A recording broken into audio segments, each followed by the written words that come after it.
Okay, let's call to order the regular business meeting of the Board of Education for Monday, November 13th. If I could ask everyone to please stand and recite the Pledge of Allegiance. Flags up here. I pledge allegiance to the flag of the United States of America and to the republic for which it stands, one nation, under God, indivisible, with liberty and justice for all. All right, roll call, please. Jim Batson, Here? Pat Grudy. Here. Kevin Huber. Here. Scott Luce. Karen Lundstedt. Here. Ellen Mauer. Here. Jack Thurman. Here. Okay, we note for the record, Scott Luce is absent tonight. Let's see. Our agenda tonight, we will have an opening for public comment. Our educational presentation involves some student recognition. We'll have reports from the student school board reports, student school board reps, superintendent's report, the consent vote agenda, which was reviewed last week in committee to be approved, updates from program and personnel and facilities and finance. Since Scott's not here, I assume we have no property update per se. And Karen, anything from CEDO? Very brief. Okay. Jim, anything? Mine to speak? It's real brief. All right.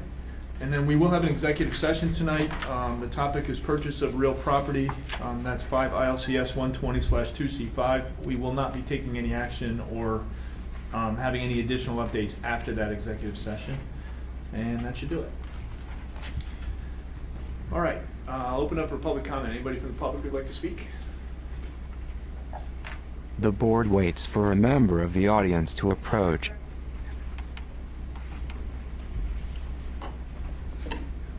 Good evening, board. Anna Dre. As you know, I'm the mom of a senior here. I wanted to start off because I don't think we say this often. Thank y'all for your volunteer service on this board. It's tough, and I appreciate y'all doing it. So y'all know I come to a fair amount of meetings, and I get to see y'all in action. It's pretty interesting. Tonight, I notice you're going to be working on 4C, board policies, on the board member oath and conduct exhibit, which I'm really glad to see y'all do that. I know it comes down from the state, you get state language there, but I think it's important that that these things are clear and that we have a vehicle if somebody has concerns to be able to address them. So I want to thank you guys for getting out ahead on that and for leading that. Specifically, I wanted to draw your attention to policy 2.210, the Organizational Board of Education meeting. The last night that you guys added 2 more members to this board, when Mac and Kevin were added, it was a long, arduous board meeting. I think that election happened around 10:30, 10:45 at night. It was a marathon. And I know everybody was tired. Y'all were ready to be done, and you need to get your business done. You did. When it came time to elect your board members, I want to encourage you guys next time to do a little more thorough survey of who's interested in the different positions, and really have a vigorous discussion about who would be the best person to be the board president, to be the board secretary. I was a little surprised that night because when it came to it, somebody said, "Pat, you've been it. Would you like to continue?" And Pat graciously said, "Yep." And that was the entire discussion for our Board of Education president. Pat may well be the most qualified person sitting on the board that night. You all know process is important to me. I would have liked to have seen that have been a little more open and ask of everybody, including your 2 new board members, if anybody was interested in the position. I personally would like to see Scott Luce do it at some point. I think he's been on the board long enough, I think, to be a good board president. But anyway, I'm going to encourage you guys to not gloss over those appointments next time, please. Thank you. All right. Anybody else? The board waits for a member of the audience to approach. All right. So we'll move on to our student recognition for the evening. All right. LHS Principal Dr. Tom Coulandes. Yeah, you got the question.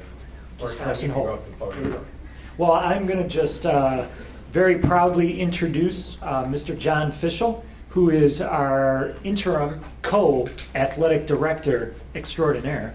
and he is going to talk about some of our amazing Libertyville High School student athletes. I'm actually just proud to introduce the head coach of each of our programs that are here tonight and give them an opportunity to talk about their athletes. First, our head girls cross country coach, Bill Etnier. Why don't you come on up, Bill? And you can bring your athlete with you. Coach Bill Etnier steps to the podium. All right, thank you, Board of Education, everybody that's here tonight. First timer, Melissa is obviously the best that I've ever coached, so I haven't necessarily had the honor to be up here and introduce one of my athletes before. But Melissa obviously had an amazing end to her season this last weekend at the IHSA state meet. Prior to the state meet, she won the county invite, she won the Racine invite, she won the Palatine invite, she was NSC conference champion, she was regional champion. The only meets that she really didn't win this year, she was fourth place once and third place twice, and she only lost to other fellow all-state runners that were all-state this past weekend. So this past weekend at Detweiler, she was lucky enough to be 8th place in the state. She ran, depending on which website you look at, 16:33 or 16:34, somewhere in that ballpark. But she was 8th place in the state of Illinois in 3A. And when you look over the last 15 years, pretty much since girls have ran 3 miles on the state course at Detweiler, her time also ties her for 29th overall in the state of Illinois, all time. On the state course. So she is a phenomenally talented athlete. She's involved in a lot of other things, but we are very proud. And yeah, Melissa Manich is here with us.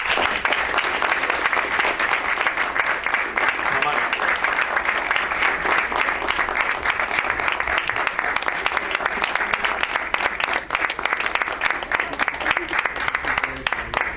Melissa Manich stands for picture with her parents, Board President Grudy, Superintendent Lee, John Fischel, Coach Bill Etnier, and Principal Dr. Tom Coulandes. John, come on, John, come on. We'll get the parents. Let's get the parents on here.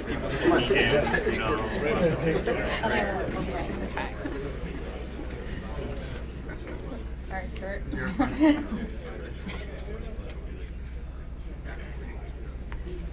Thank you. And you guys want to take any pictures? Because we're not okay.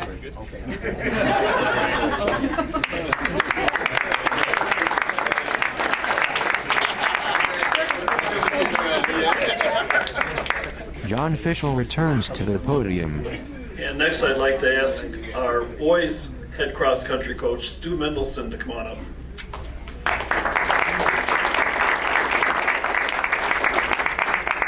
Coach Stu Mendelson steps to the podium.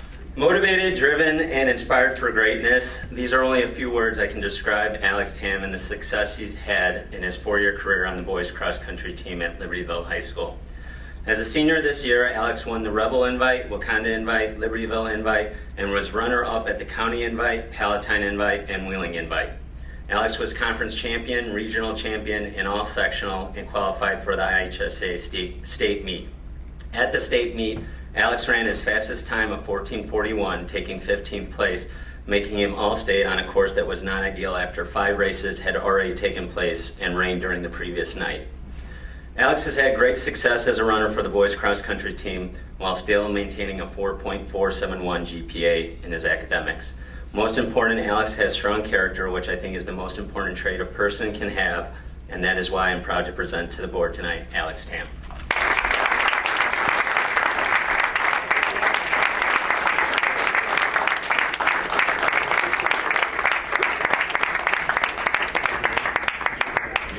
Alex Tam stands for picture with his mother, Board President Grudy, Superintendent Lee, John Fischel, Coach Stu Mendelson, and Principal Dr. Tom Coulandes.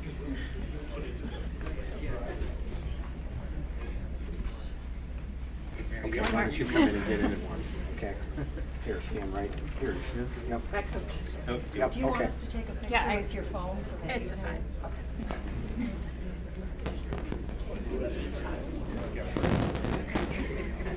Great. Good job. Excellent. Yeah.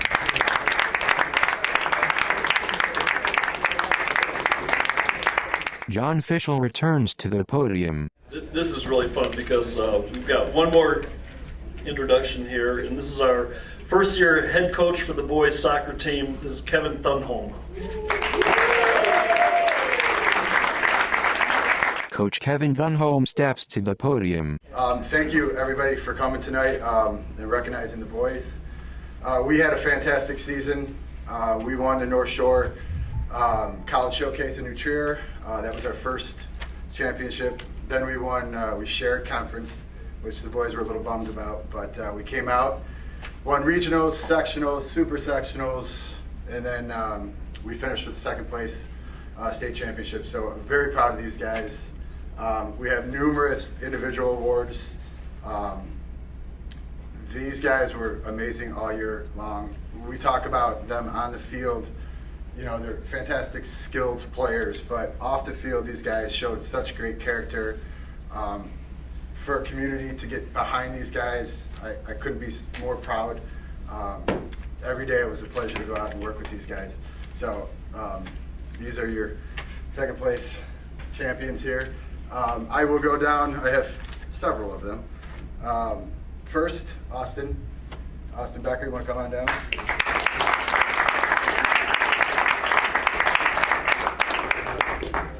Jacob, are you here?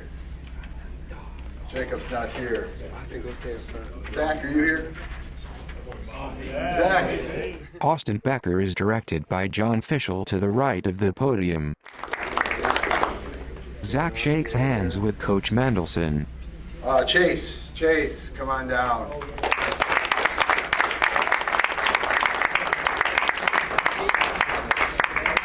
Nick, I think I saw you. Nick, come on down. Chase shakes hands with Brian Kelly, John Fischel, and Coach Mendelson. Grant Herbeck, come on down. Nick receives a certificate from Brian Kelly and shakes Coach Mendelson's hand. Liam. Grant Herbeck receives a certificate from Brian Kelly and shakes his hand. Riley. Leo receives a certificate from Brian Kelly and shakes his hand. Riley receives a certificate from Brian Kelly and shakes John Fischel's hand. Parker's not here. Max Johnson, are you here? No Max. Tanner Kelly.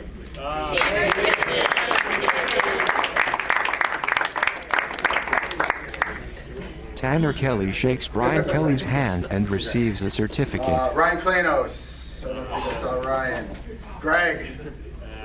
Greg receives a certificate and a handshake from Brian Kelly and shakes John Fischel's hand. Brandon Murphy is not here today. Nathan, come on down.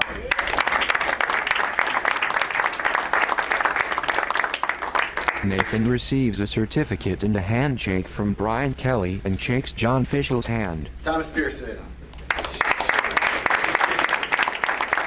Thomas Pearson receives a certificate and a handshake from Brian Kelly and shakes John Fischel's hand. William Powers. William Powers receives a certificate and a handshake from Brian Kelly and shakes John Fischel's hand. Andrew.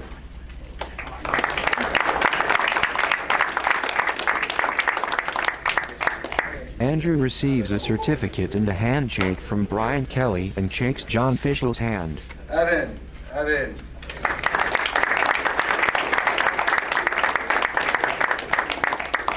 Evan receives a certificate and a handshake from Brian Kelly and shakes John Fischel's hand.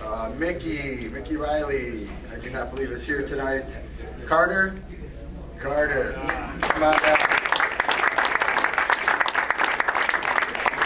Carter receives a certificate and a handshake from Brian Kelly and shakes John Fischel's hand. Thomas, come on down. Thomas receives a certificate and a handshake from Brian Kelly and shakes John Fischel's hand. Luke Underwood, I do not believe is in attendance. Jack, come on down. Jack receives a certificate and a handshake from Brian Kelly and shakes John Fischel's hand. Scott Wagner. Scott Wagner receives a certificate and a handshake from Brian Kelly and shakes John Fischel's hand. Mason Williams.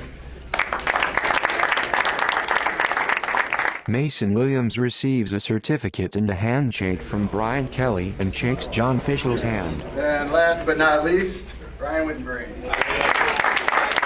Ryan Wittenberry receives a certificate and a handshake from Brian Kelly and shakes John Fischel's hand, followed by Coach Mendelson. So thank you very much for recognizing these young gentlemen.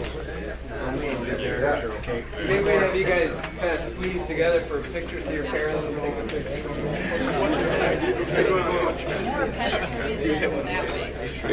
The members of the boys cross-country team in attendance shake hands with Board President Grude, Superintendent Lee and Principal Tom Colendes.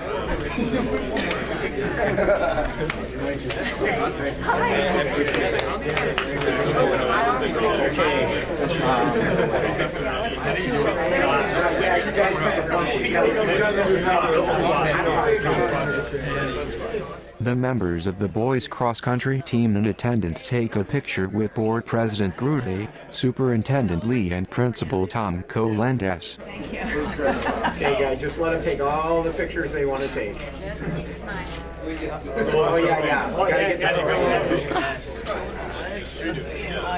this The 60 million signing.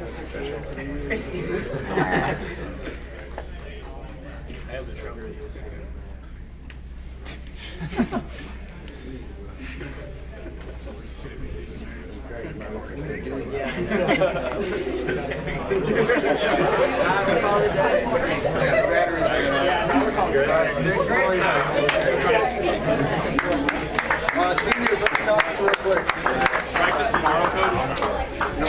Okay, guys, before you leave, of all the parents that we recognized, we want to take a moment. We know that the young men and women don't get to the level that your kids are at, athletically and academically, without a lot of support over the years from parents and family members. This is our favorite thing to do, is to celebrate success of the kids at Libertyville and Vernon Hills High School. And fortunately, with your great support and your family's great support, the community's great support, we have a lot of this kind of success at both schools. And certainly finishing second in the state, placing in the state is phenomenal. So guys, let's take a minute, and if the cross-country folks are here, let's give your parents a round of applause.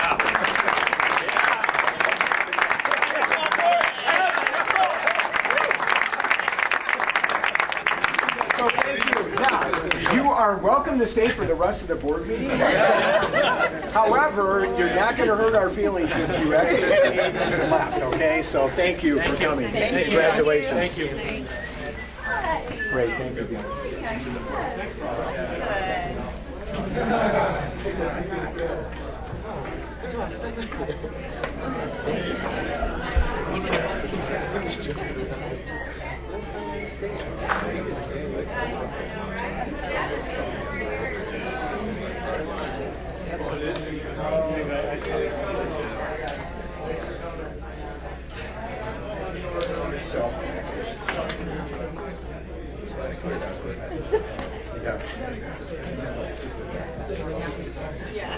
As parents leave, the board meeting continues with Board President Grude.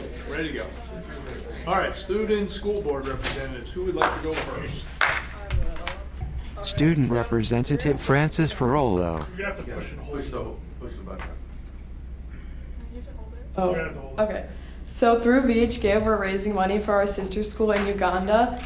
So every time students go on the trip, they come back and tell us that at nighttime by 7 o'clock, it's completely pitch black and students can't really go on with their studies or playing sports like they want to. So we decided to try and buy a Lucy light for each one of the 210 students. That's basically just a light this big, and it's solar powered. And we're trying to get one to each student through our VHGive club. And the original goal was each class to raise enough money for just one, which wouldn't leave us with enough lights, but it ended up going really well, and classes were raising up to $80 and $90 on the first day alone. So we're definitely going to reach our goal for getting one to each student. And also, the sister school runs classes for adult moms, literacy classes, and they too have to walk in the dark to those classes. So we're trying to raise enough money to get each of those moms a light as well. And then in sports, Lauren Katz and the girls cross country team placed third at the IHSA state meet. She individually placed 11th, gaining All-State for her third year in a row.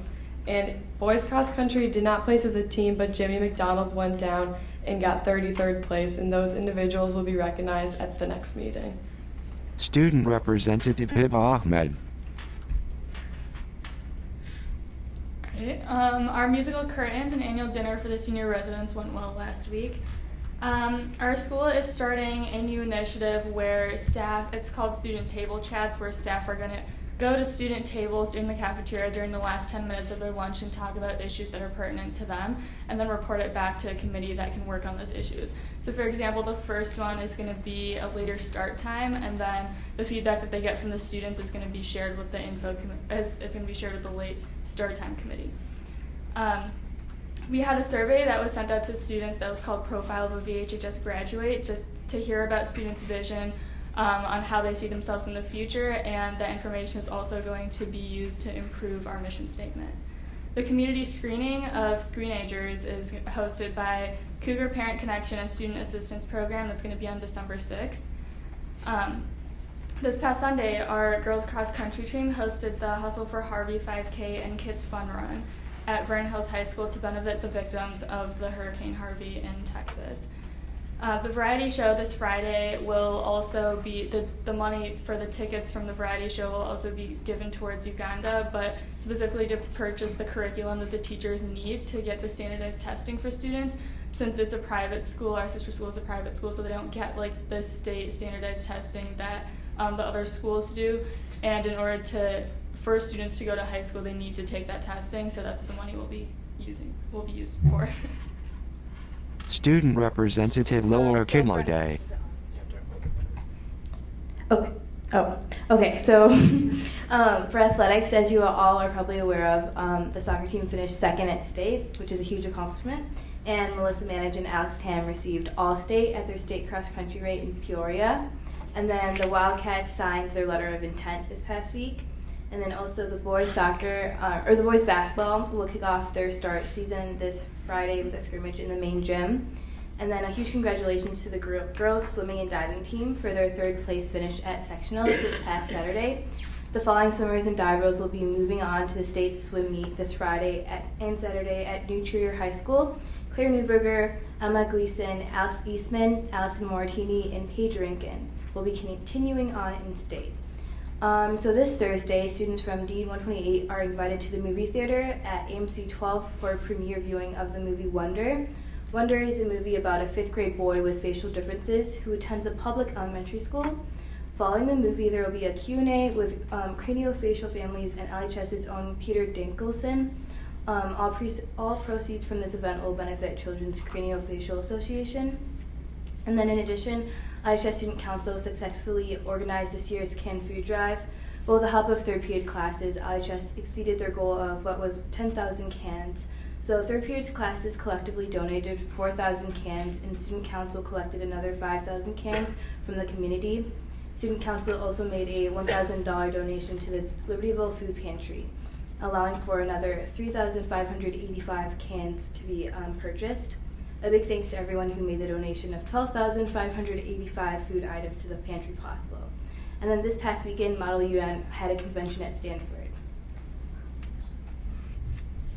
Student Representative Zachary Ford. All right, so on November 9th, LHS hosted an art show called Inside Out for feeder schools, as well as a band festival. November 2nd to 4th, LHS students put on the musical The King and I. The students did a fantastic job with this, and it was clear that all their hard work the previous months really paid off. WISH season is in full swing here at LHS, and WISH stands for Wildcat Initiative for Caring During the Holidays. So right now, every third period class is raising money in order to purchase gifts for needy families. And so every day, what this looks like is students and staff are greeted outside the cafeteria with classes selling all sorts of things like fried rice, there's waffles today, and just other baked goods. And all the proceeds from these kind of fundraisers go to benefit these classes, third period wish class.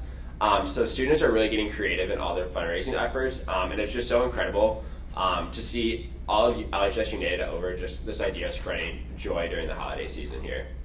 LHS hosted their first military appreciation breakfast. As part of the celebration of Libertyville High School's Military Appreciation Month, the school invited its school's families with an immediate member actively serving in the military to enjoy a military family appreciation breakfast on Wednesday, November 8th. Staff members who are military veterans were also invited to attend this event. In addition, in honor of Veterans Awareness Month, freshmen are also making care packages in their linker groups to be sent overseas to an LHS alumni unit. To go along with this theme of just Veterans Month, Social Studies Department head Mr. Sean McCusker spent the previous weeks organizing a Veterans Wall of Honor.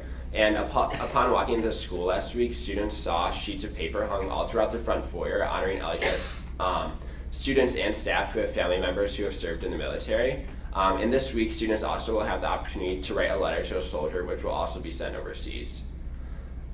Students attended German Immersion Day at Northwestern University this past week. 15 LHS German students made the pledge to speak German for a whole day this past Saturday, November 4th, at German Immersion Day, sponsored by the local chapter of American Association of Teachers of German, which was held at Northwestern University.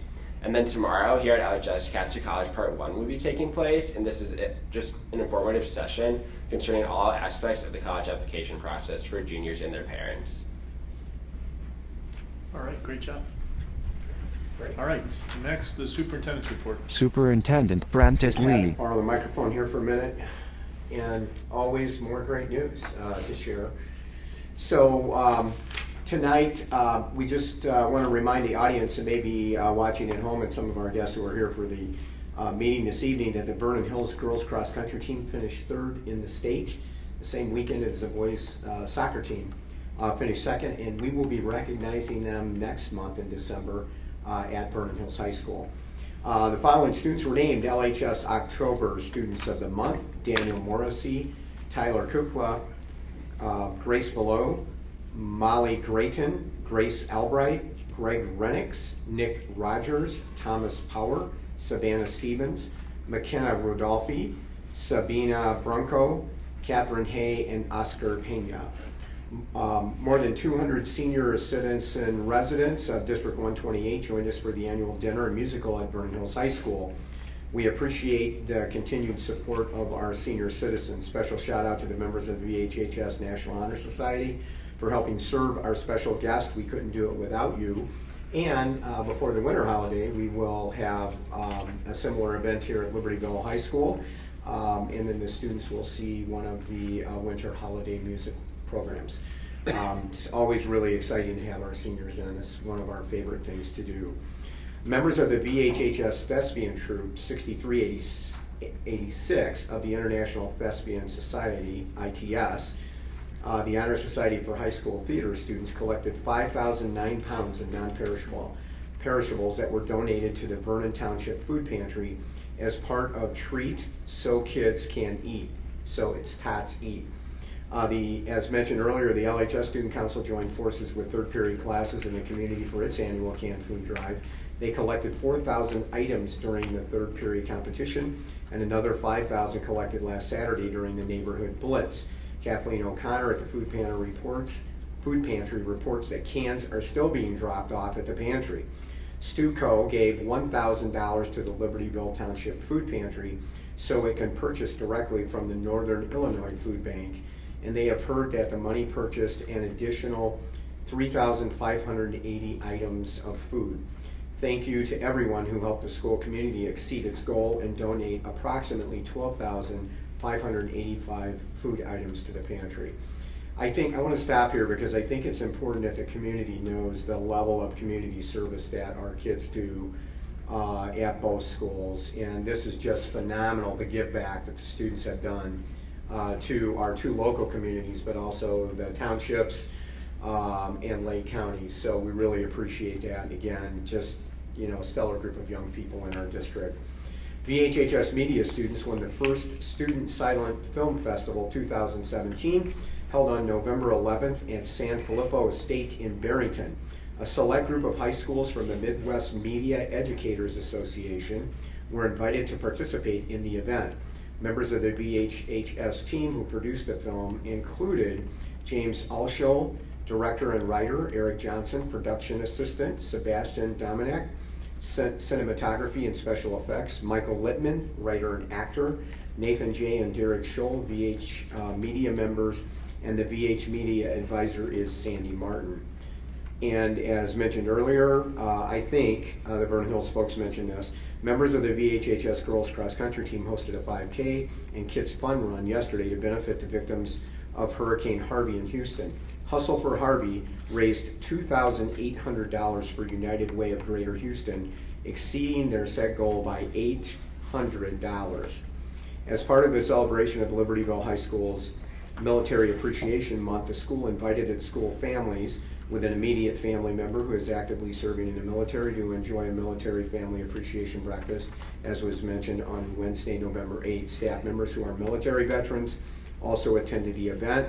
During the breakfast, the family shared stories about their family and their military connections and enjoyed table activities. And I know that this activity is going to continue to expand. It's really a great way to recognize our veterans. So congratulations to our students and the adults who work with them for all of those good things. Next on the agenda and superintendent's report is the LHS pool project, and I'm going to let Mark comment on that a little bit because we're starting to see more movement over there. But we want to give a shout out to the Village of Libertyville who voted to waive all of the normal fees that would be associated with construction, except for the fees that they are required to collect by other government agencies. And my memory is correct, Mark, I think that's in the neighborhood of about $78,000 for the fees. Yeah, the approximate fees that they waived were about that. So that's significant because that doesn't always happen. In working relationships with schools and their local municipalities since the law changed several years ago, and all school construction now goes through local municipalities instead of the regional offices of education. So we're very thankful to the village for their courtesy to the district. And of course, it's all the same tax dollar, and that $78,000 will be able to be used for kids in the district. So thanks to them. So Mark, without further ado, you want to bring us up to speed to where we're at on the swimming pool? We made good progress last week. We hauled off a lot of dirt. So they started digging on the site so we could get down and put foundation in, footings for the foundation walls. Obviously the weather has held us up a couple days with the rain. But looking forward, we hope to start with concrete footings by the end of this week. And do you want to share with the public our permit status? Because you had a little good news last week on that. Yeah, a little good news. We received the permits from the village, our final permits, with conditions. We are still waiting on one permit from IEPA for the water main. But otherwise, we are all set, and we're moving forward with the project. Yeah, that's great. Any questions, board members? Okay, wonderful. It's still hard to believe. It is hard to believe we're finally there, that's for sure. Next on the superintendent's agenda tonight is the Illinois School Report Card, and Rita's going to share a little information with us. This is required by Illinois state law, has been for a number of years now, and that is available to the public. So Rita's just going to give us a quick overview. So Rita? Thank you, Brian. Very quick overview. It's the time of year when we post the Illinois State School Report Card on our website, so I just wanted to let you know that that's there and available for everyone to see. Among the indicators of our success on the school report card are the ACT graduating class data. That we've seen those numbers before, but we'll review them quickly tonight.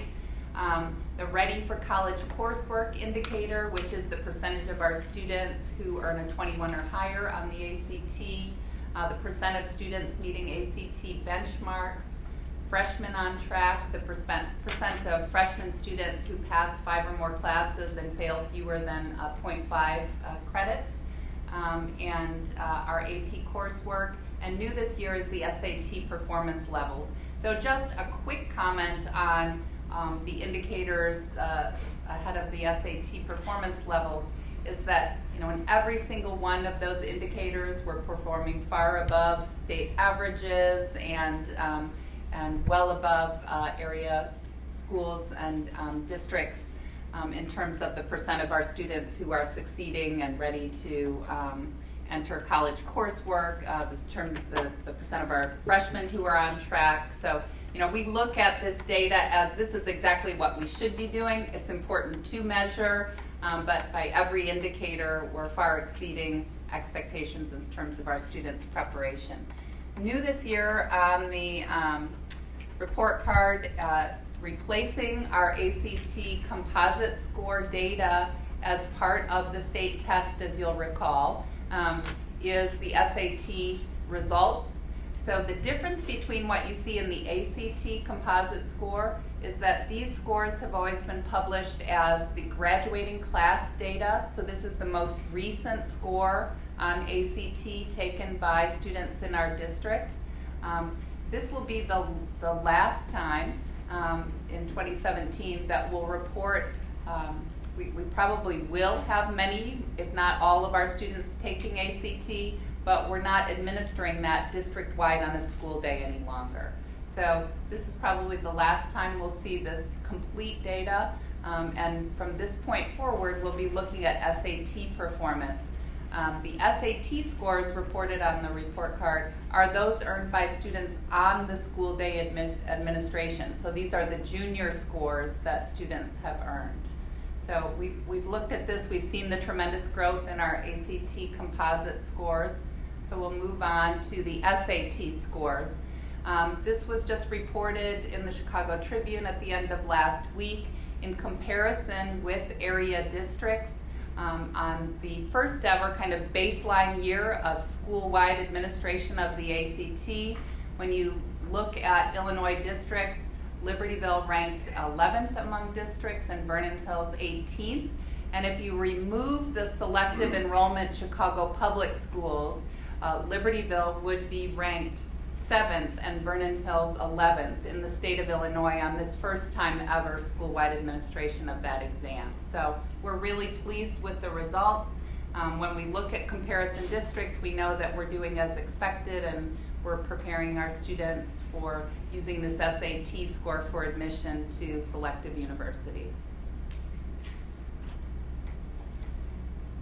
Finally, we've seen the AP score data previously as well. Generally, this time of year, we report this out in conjunction with the information that you'll find on the school report card.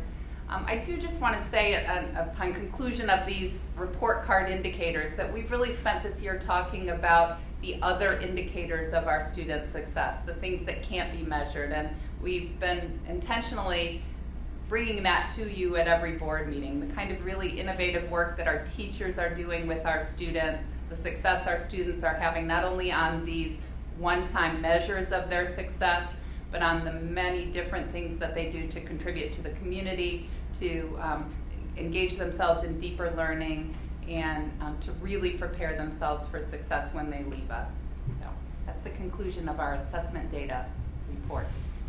And if you'd like more information, please go to the website and open up the school report card, which is posted there. Any other questions? Okay. Just want to once again compliment the district and building leadership and of course the great work by the teachers and our support staff and the support of our communities. Our continued increases in student achievement are phenomenal. Our growth in ACT over a 12-year window and our growth in our advanced placement program are second to none in the country. What that indicates is that more and more students are being more and more successful in the school district, and that's a really exciting thing about that. So, Rita, thank you for sharing that information. Okay, next on the superintendent's report tonight is the Illinois 100th Legislature, which was a very bumpy session, and they just finished the veto session. But to that point, there are two things that may impact District 128 and districts like ours across the state. The first was Senate Bill 1947, which is, we would better see as the school funding reform package, which we worked long and hard, almost 15 years in the state to get that done. We have the most inequitable school funding formula in the United States. Everyone acknowledged that. We just could not get a political solution to that through the work of a lot of people in a grassroots movement, from educators and school business people across the state. The state finally voted in a new school funding formula that would send additional resources to those districts that need them without taking resources away from the districts that already have them.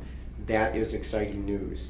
However, as part of Senate Bill 1947, part of that bill would allow citizens in school districts that are beyond 110% adequacy in the education fund to put to seek petition signatures and put a measure on the ballot that could reduce the property tax rate up to 10% in a given school district.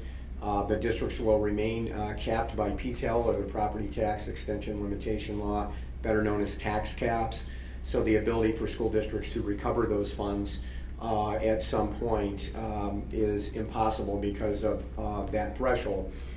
Doing the math in our district, it looks like that would have about a $5 million impact on us, and of course that would carry forward year over year over year in the future. So that's a concern. If we take $5 million out of our budget, that would have some significant impact on our school district moving forward, and people would feel that change. The second piece of legislation that was proposed during the veto session as an attachment to really an unrelated bill, a library bill, was Senate Bill 851. That particular bill is a straight property tax cap bill. The bill was passed overwhelmingly in the House, and it would call for a 2-year property tax freeze or zero increase in the rate over the next 2 years, with an option 2 years out to do by ballot to do additional limitation at 0%. So the danger for a district like ours, of course, we're all wrestling with very high property taxes, including me. I live in the community and pay property taxes here as well. The concern is if we do those two things together, what happen would have a pretty dramatic impact on District 128. Our feeder districts that would be impacted by Senate Bill 1947, the ability to reduce taxes by 10% or the tax rate by 10%. District 70 might also be impacted by that legislation, District 68, and I believe Rondout as well. District 73 in Hawthorne is below that threshold, so they would not be impacted by 1947, but everybody in the state would be impacted by the other bill.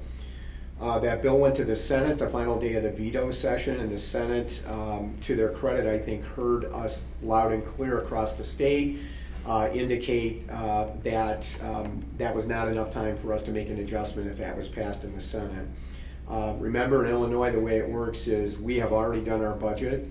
We're getting ready to pass a levy tonight that will fund that budget for this year. And if we went to 0%, because that bill would have taken effect immediately for levy year 17, we would have no way to match revenue and expenses. So I think taxing bodies across the state, reached out to their senators, and they said we will consider that in the spring. So right now it will sit in the Senate when it goes back, and it will only need a simple majority to pass if it comes in the spring session. So we'll be monitoring both of those bills very closely. We'll be working with our legislators here and legislators across the state, as we always do, to make sure that our legislators understand the impact at the local level on districts across the state on both bills, and particularly in communities like ours, where there may be that double whammy effect and a really heavy impact on the programs that we run locally. So I think we've been keeping the board up to speed, but we wanted to take a couple of minutes and make sure that the community is also aware of that tonight. Any questions on that from the board?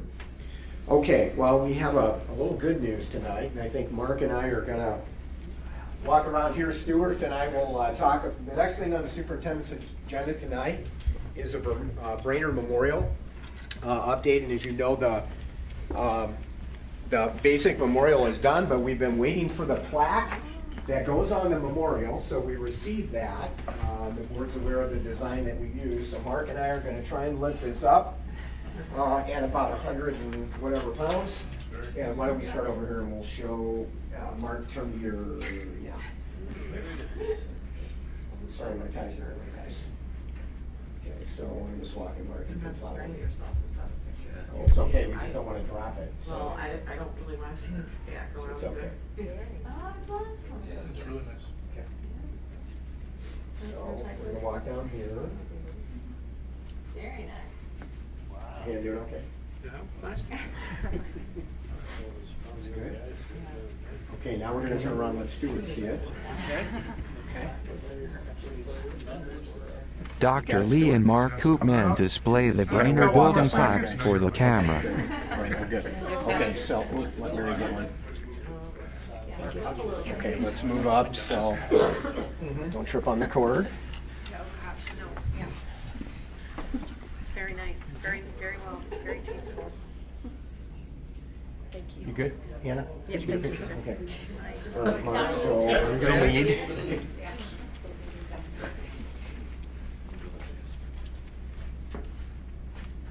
Okay, let's, yeah, that'll be fine.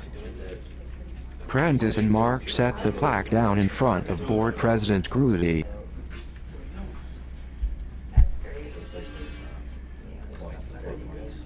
Okay, there we go. My workout for tonight. And I will tell you, it's real metal. It's actually bronze. So we're real excited. And if everyone recalls, on the front of the memorial, we have some of the accoutrements from the old building. And so the plaque will go on the back, and depending on which way you're approaching the plaque, I guess will be your perception of which is front and which is back. So it's very exciting. So that'll be mounted, Mark, when, in the next week or so? Or? Hopefully by the end of this week. Okay, great, exciting. So we'll get a picture of that and put that out on social media. Okay, let's see. So we are to 2017 tax year levy recommendation. Just to review for the community, we had 2 standalone budget meetings this year where the only focus of the meeting was the budget. It's about 6 hours of conversation on the budget at those 2 meetings, and board and administration agreed on a recommended budget. The board passed that budget, and now the board needs to pass a levy to support that, try to match revenue with expenses moving forward. We had a standalone special meeting just on the tax levy recently, again, so the board could just focus on the levy moving forward. And of course, both of those discussions are very important to all of us as they provide adequate resources for the district, but they're also fair to the taxpayers in the district, and the board and the administration take those conversations very seriously. Just an overview for the basic budget that the levy would fund is roughly $78 million. And we've taken several actions over the past few years to be as frugal as we can with the budget. Part of that is we flatlined at 0 the building budgets for the last 3 years in a row. We reduced 4 district level positions over the last 2 years or so, which is about 20% of district level positions in the district. And we have also staffed tighter when we go through the staffing process, being mindful of optimum sizes that we look for, but we've staffed closer to those suggested caps. As a service organization, about 70% of our cost is people because we're in the service business.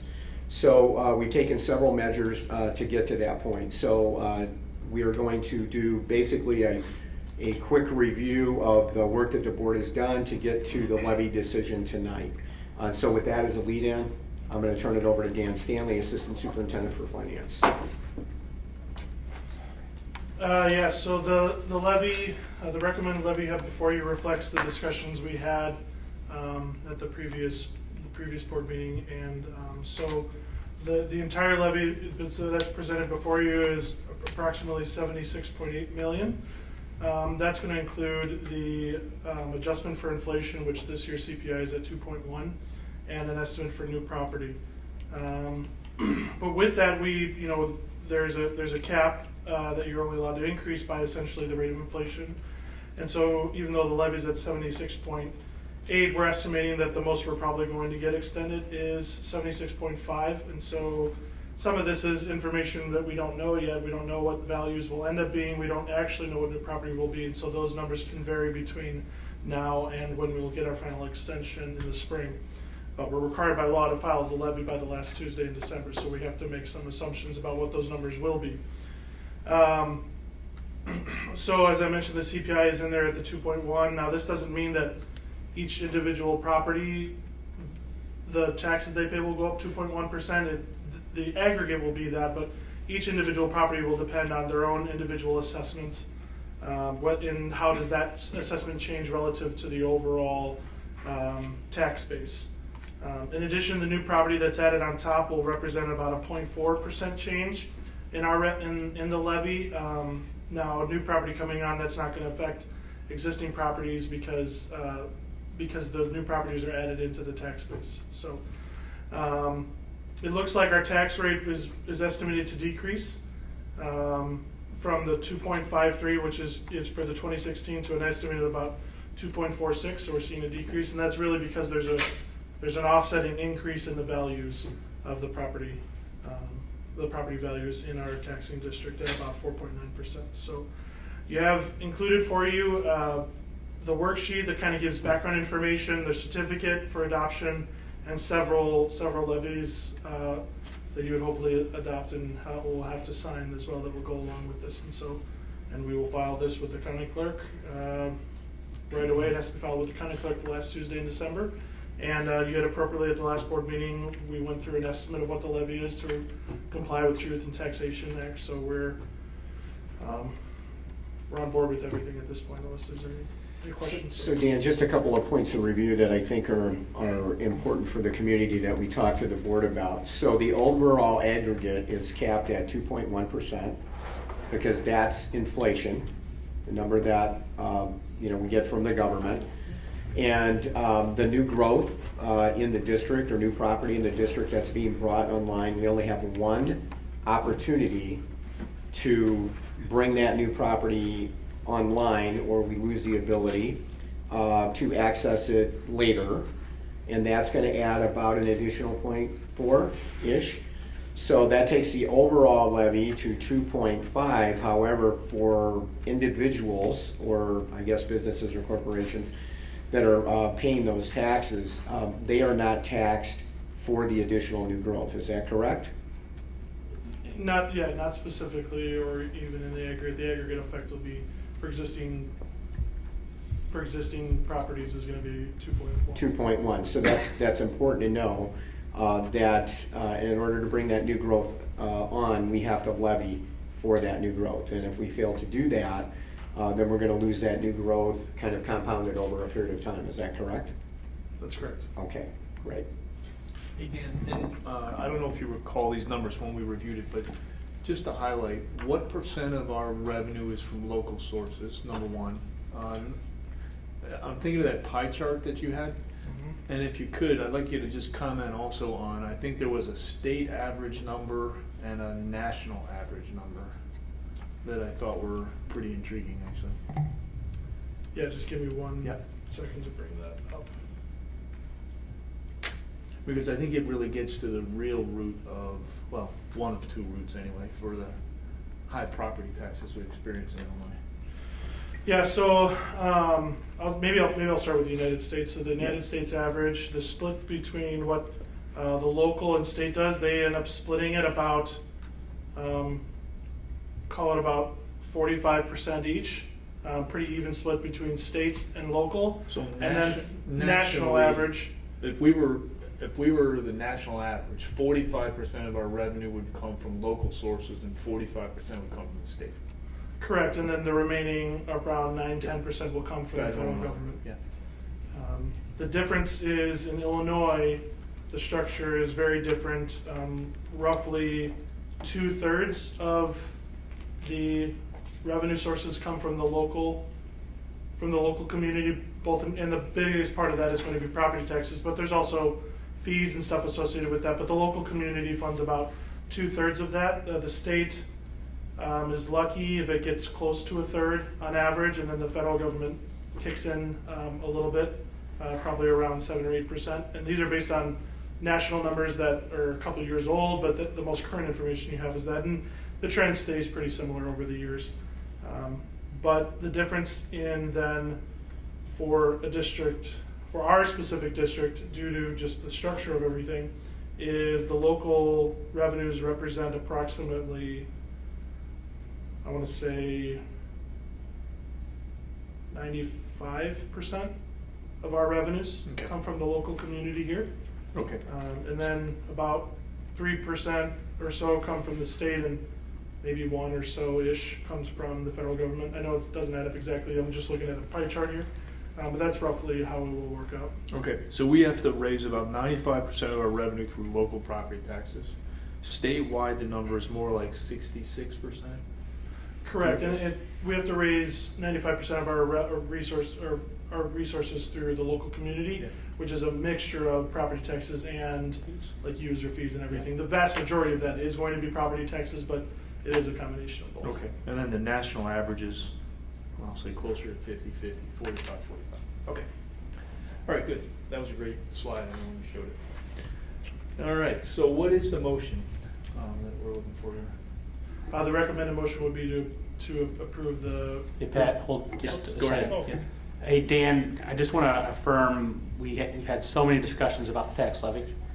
And I know as part of those discussions, we asked you to go out and just bounce ideas off of our attorney as well as other expert parties. You, I think, affirmed you did indeed do that. Everything's good from a legal point of view. Everything's good from a, let's call it best practice point of view as well. Is that? Yeah, that's correct. I mean, and to be frank, like that was one of the best discussions I've had on levy back and forth and trying to work through and get closer on numbers. So that was really helpful, and we did confirm for sure in writing, you know, that everything is on board and makes sense and is good with best practice, and yeah. No, and again, I think we all, I'll speak for myself, I think I speak for the board, is saying we appreciate your ability to take these numbers and actually put some expertise behind them to help out the district in a manner that I think sometimes doesn't get appreciated enough. So thank you for that. Okay.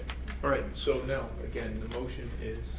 Really, the motion would be to approve the 2017 tax levy as recommended and presented. Okay.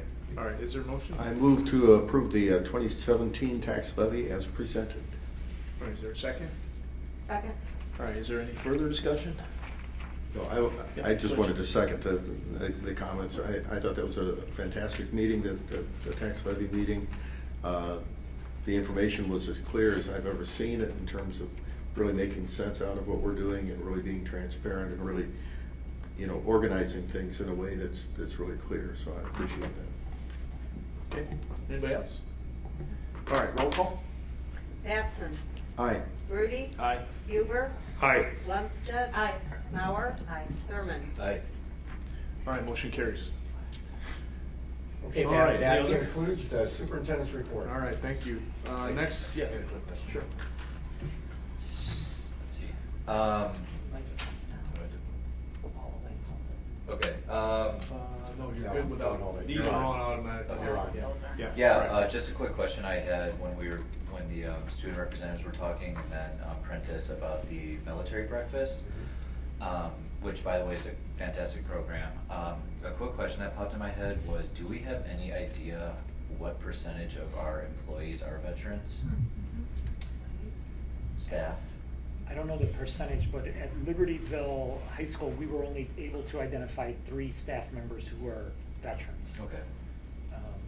And that's Probably close at Vernon Hills. Yeah. All right. Just thought in my head. All right, good question.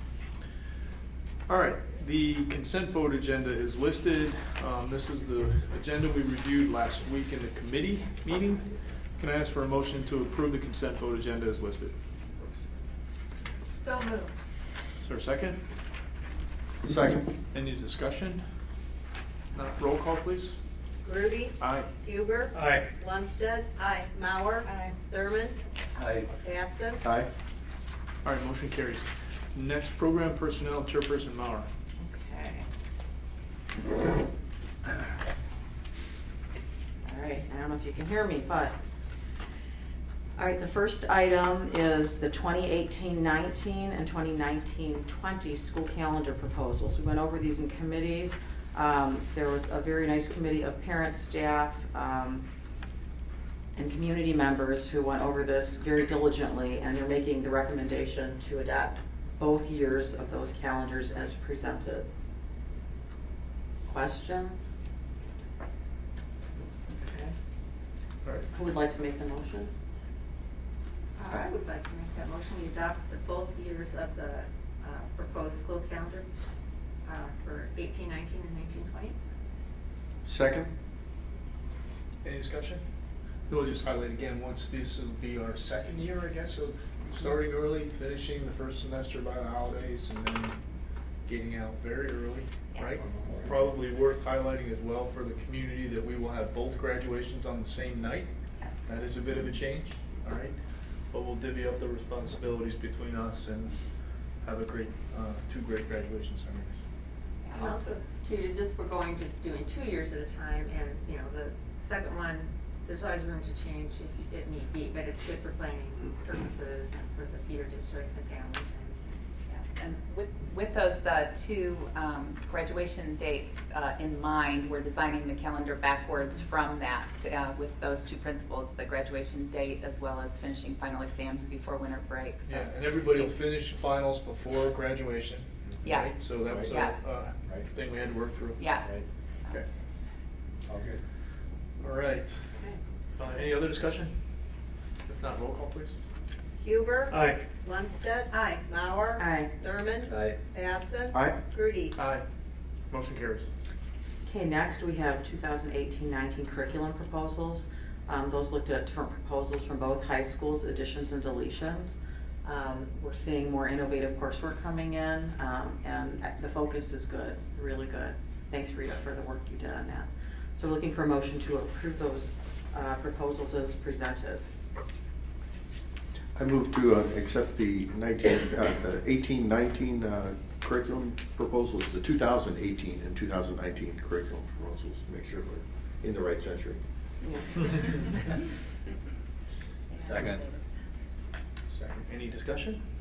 I just want to echo, Rita, your fantastic work on creating the curriculum, and you know, there's some really innovative classes going in there, so it's definitely great to see our students moving into some 21st technology courses, so thank you.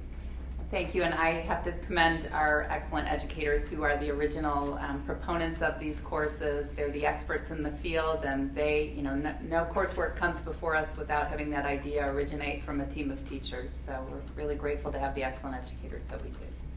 You know, one question I either haven't asked you in a long time or I just forgot. Do the students evaluate the courses at the end of the semester? Do they give you feedback?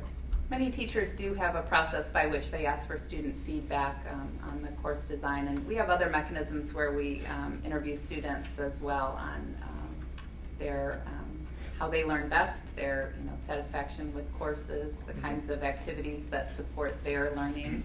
So we've done that in a number of ways, including through course feedback to teachers. Okay. So just to clarify, there isn't a standardized evaluation done by the district. It's teacher by teacher doing their own. Right. Yeah. Okay. Good. That's more, yeah. Part of a Yeah. bargaining Yeah. agreement. Yeah. Thank you. It supports to true teacher reflection on the things that they're interested in, the kinds of feedback they're interested in from students, and then the results are their own too. Then on top of that, we are required to do 5 essentials for the state, so we get some additional feedback there. And the individual evaluations if that were institutional. I think there are a couple of things. One, from a structural issue, that would be a contract issue because it's moving forward. And secondly, it would be more of a cookie cutter approach to that rather than individualized by the type of class that the student is going through, which would not give us as much, I believe, authentic feedback in English class or an applied arts class as it might in a science class, for example. I do think the question is a really good one, though, because this idea of student voice and choice in education and their ability to tell us, you know, the kinds of things that support their learning and the kinds of learning activities that most engage them in learning, I think is really key to moving forward, and our educators are keenly interested in what our students have to say. In fact, to tie that into the innovation team, a big part of the innovation team are our student voices on that innovation team as we look at continuing to create the platform and a framework and the actual courses and goals that we are striving to achieve down the line. So that's all an important part of the process. Yeah, and again, I guess we're on a roll here tonight, but it would be interesting to poll our students 1 or 2 years after they leave here to find out what it was that we did that was most impactful to them in college or wherever they were. I don't know if we've done that. I know we get a lot of informal feedback on that, but I think that'd be kind of fun too. All right, so let's see, we had a motion, a second, a little bit of discussion, is that correct? All right, is there any further discussion? Yeah, could I just ask Rita, again, just to reaffirm with Matt, great work on the micro level of class selection. Question though, is on a macro level, do we ever look at the concept of a student's overall curriculum, 5 AP classes being too many, and the ability to have an art class or a band class or a shop class or a speech class or a debate class or things like that? Because again, we know in Libertyville and Vernon Hills the kids are high performing, the parents are high performing, a lot of stress. We've heard a lot of stress from the kids and actually from the parents as well. Do we ever look at that on a macro level and say, hey, maybe we need to, and I don't want to say police because we are not the police, but at some point try to do what's best for the total student down the line? And that's another very good question, and one that, you know, there are many groups of educators within the district who are looking at that question as well. I can speak from the innovation team. There's a group that's meeting separately kind of on this topic related to how do we encourage students and their families to look at the kinds of deeper learning experiences that are available throughout the district that colleges and universities tell us often that it's not the number of AP courses, it's the depth of your experience and the kinds of learning experiences that you have. So it's a communication tool. We also have our LSTs working with students in the course selection process to help them understand that they don't have to select every AP offering. When we add new AP offerings to our course selections, we intentionally target courses that may be for some student the only AP course that they choose while they're with us. So our goal is always to expose as many students as we can to the kind of rigorous curriculum that will prepare them for the university, but not overexpose them to those courses and not instill kind of this idea that it's the necessity that you take everything that we offer. Part of that too, though, is this family, you know, choice and student decisions in what really is most appropriate for them and best for them. So, you know, we do engage in these conversations continuously. How do we provide students and families with the maximum degree of flexibility and the kinds of offerings that will forward their interests while not putting too much pressure on them to believe that they have to take everything that we have available. It's a delicate balance, and we do look at it all the time. Thank you very much. All right, anything else? If not, roll call please. Lundstedt. Aye. Mauer. Aye. Thurman. Aye. Batson. Aye. Grudy. Aye. Huber. Aye. Motion carries. Okay, moving to Part C, board policies. We've got 6 policies outlined there for second reading and adoption. Nothing has changed between the first and the second reading. All the information on the additions and deletions and new wording is the same. Do you have questions on that? Then we're looking for a motion to adopt those policies. I move to adopt the six policies presented for the second reading and adoption. Is there a second? Second. Any discussion? Roll call, please. Mauer. Aye. Thurman. Aye. Batson. Aye. Grudy. Aye. Huber. Aye. Lundstedt. Aye. Motion carries. Okay, next we have the D128 graduate profile, and Rita, you have a presentation? Actually, I don't have a presentation to share tonight. We just want to share a quick overview on the process that we've begun district-wide to begin to build the portrait of a D128 graduate that I think will address a lot of the questions that we've had from you tonight as well.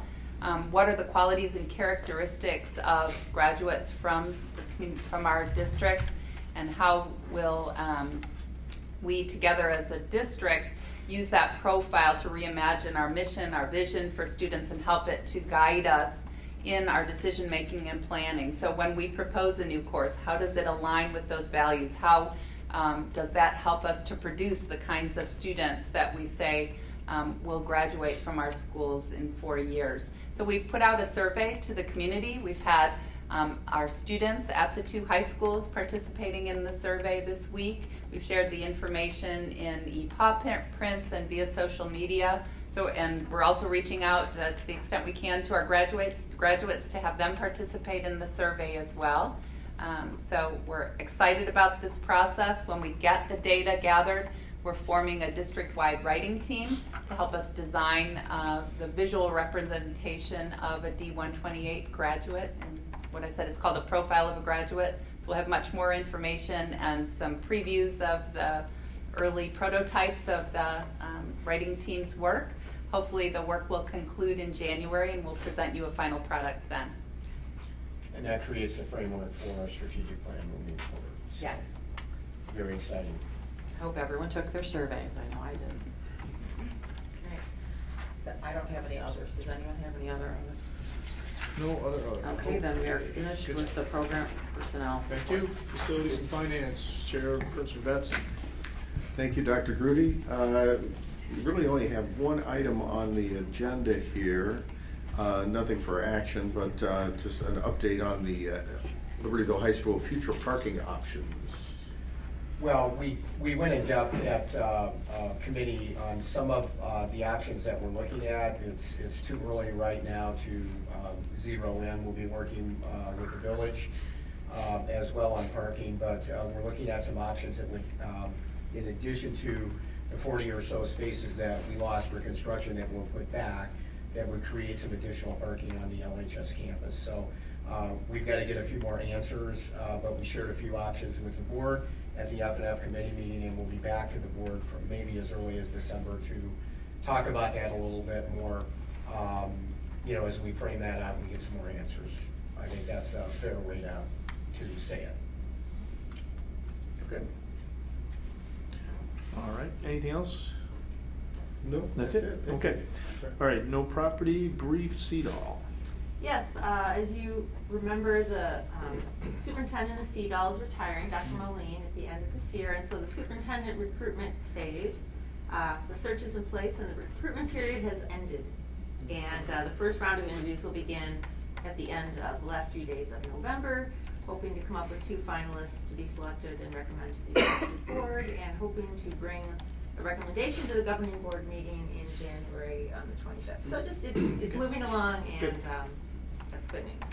He will be missed. He's been very, very effective there. Yeah. Seems like he just came, so I feel like he just got there. All right. IASB. Just a quick reminder, this coming weekend, a number of us will be attending the what's affectionately known as the Triple I Conference, the joint conference of the Illinois Association of School Boards, Illinois Association of School Administrators, and the Illinois Association of School Business Officials. It's called, the title is Leading and Learning this year. It's a very large statewide conference. Some 10,000 people, educational leaders throughout the state meet in Chicago. I know, Dan, you're involved in a couple presentations, and there's probably others that are as well, but it's an extremely well-run and valuable conference. So I will be representing us as our representative to the Illinois Association of School Boards meeting on Saturday. So, I look forward to seeing you, at least some of you down there. All right, thanks, Jim. All right, so now we're going to move to executive session. Again, the topic is purchase of real property, 5 ILCS 120/2C5. If I could ask for a motion to move into executive session. So moved. Is there a Second. Any discussion? Roll call, please. Batson. Aye. Grudy. Aye. Huber. Aye. Lundstedt. Aye. Mauer. Aye. Thurman. Aye. Okay, motion carries, and again, there is no plan for any further action or updates on any further information after the executive session tonight. All right, so good night, everybody.